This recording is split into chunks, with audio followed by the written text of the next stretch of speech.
Oh yeah, got the big guns out today. Howdy guys, I'm Jeep and Jason, and if you guys have been following along on the channel, I'll bet you're pretty happy to see this rig back in the garage and not my other favorite obsession right now. And that's because it's time to get me and the Jeep back into the dirt. I got invited on a trip in Arizona next month, so it's time to get the Jeep and myself ready again.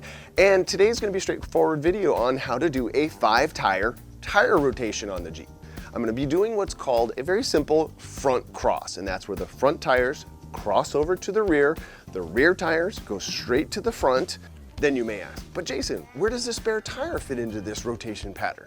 Well, I have an answer for you.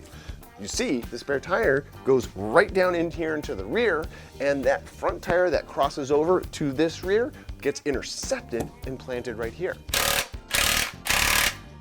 So let's just get this done. First step is to get your vehicle off the ground and supported on jack stands at all 4 corners. That's the way I like to work. It's a little bit easier. Now, frequency on how often you should rotate your tires, I say about 5,000 to 8,000 miles is the sweet spot for me. You don't want to start incurring wear patterns in your tires that will continue on even after you rotate them. So the whole point of this is to kind of make sure you get even wear across all of your tires.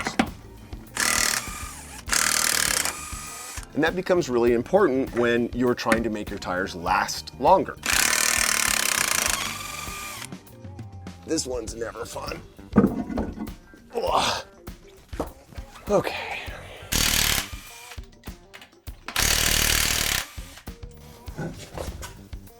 So this one, straightforward. Now is also a great time to inspect anything behind the wheel here. Now I run 1.5-inch wheel spacers for several years and they have been holding up absolutely fine. And that's because as I do these wheel rotations, I inspect them to make sure that there's nothing suspect or any cracks or anything. And I'll do a quick check on the lugs just to make sure that these haven't loosened up at all.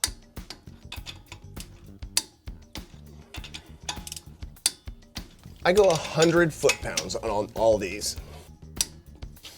So there you go, it just gives you that peace of mind, and that's how you know everything underneath here. Just take these opportunities to give a look at everything and make sure you're looking tip-top.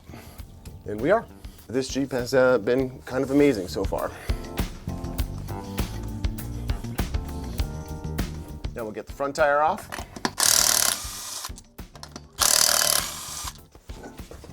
Now we'll go ahead and get this one staged to the rear of the other side.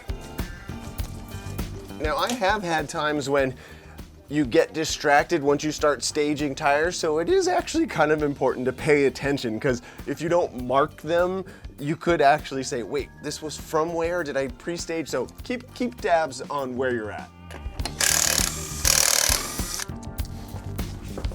Get this to the front.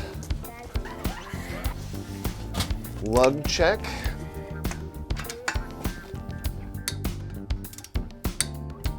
It's always reassuring when they're already tight, but it just feels good to double check that stuff. No sense in having an unforced error out on the trail just due to not paying attention when you're in the garage. But yep, everything else is holding up pretty darn good back here. I'm very, very happy. Last tire coming off. All right, we'll move this to the back. Really quick, let me just take a moment to kind of show, and I've bragged about this. I just did this PowerStop Z36 brake install on the Rover. This is why. This is, I wanna say 8,000 miles since the last tire rotation. I was a little behind on my own schedule. And so this is when I draw the line and when I do it. I try to do it about 5 at oil changes, but this just should give you that idea of brake dust. And I've been using this vehicle, unfortunately, as a commuter a lot here in LA. So not a lot of trail miles, but this is why I do that upgrade.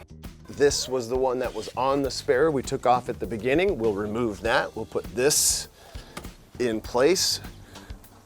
We'll stage this in its new home. That way, we know where everything goes. And I'll go ahead and get this thing up, since this is the hardest part of the entire job for me, is just hoisting this thing back up here. Let's see if this will weigh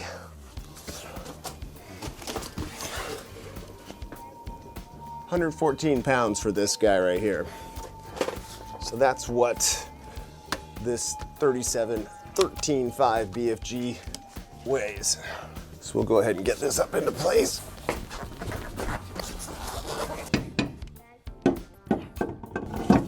£114, no big deal.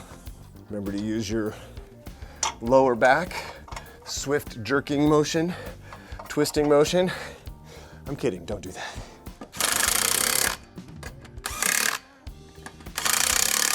Let me demonstrate how solid this actually is, right? So that is why I have it tucked in, and this tire carrier has been amazing. Just the peace of mind and none of this wobbling in the rearview mirror, no matter how rough the road is. I like that, so. Yeah, buddy. So here's a problem you'll run into when you're trying to check the lug nut torque on the front here when it's off the ground. See, it wants to turn since the axle is open. Let me show you the trick on how to lock this up where we could check these. 4 low is what I like to use here.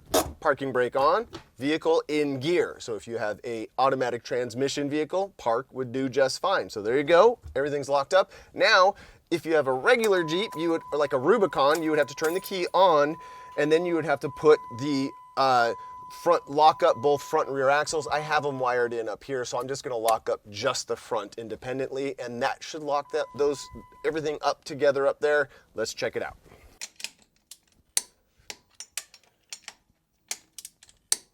We're good there.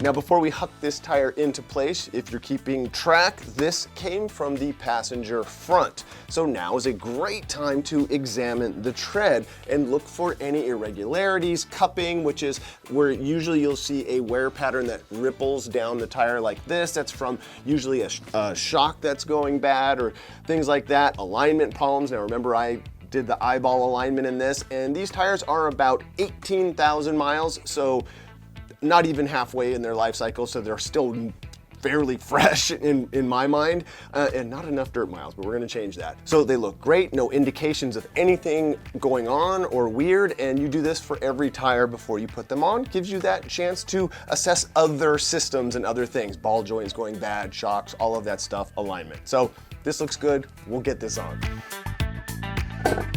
I use the old on the tippy toe technique, but people in the comments will be quick to share with you all of their techniques on how to get your wheel into place. That just works for me. And I never just do one lug super tight. I share the load in a cross pattern. It just seems to make sense to center up the wheel on the hub.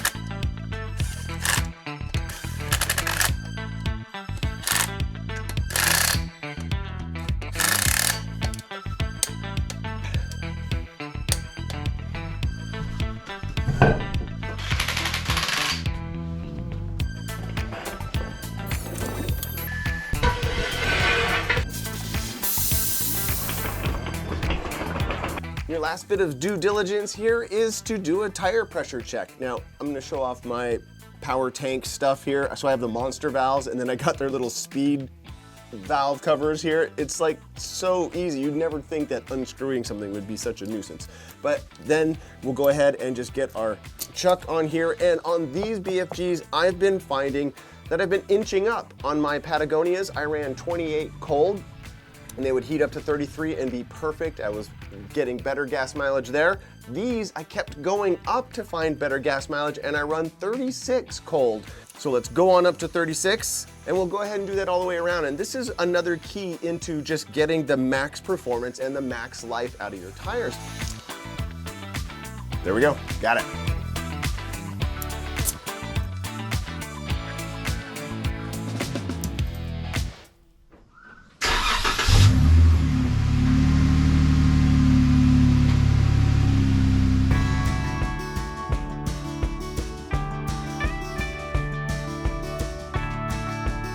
So there you have it, a quick and not very dirty bit of routine maintenance that helps make your junk last longer and perform better.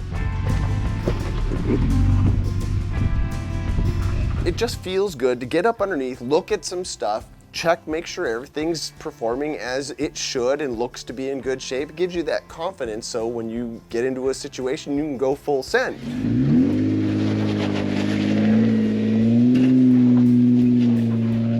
So that's my goal, is to get a little bit more seat time before I head out on this trip next month. Hopefully you guys like the new t-shirt I did. I'm gonna work on trying to get the background out on the next one. It's just hard to cut out the edges, but if you like, go support the channel and get a t-shirt. They should be below the video if you like those. Thank you guys so much for watching this one, and until next time, enjoy your drive. That was easy. Too easy.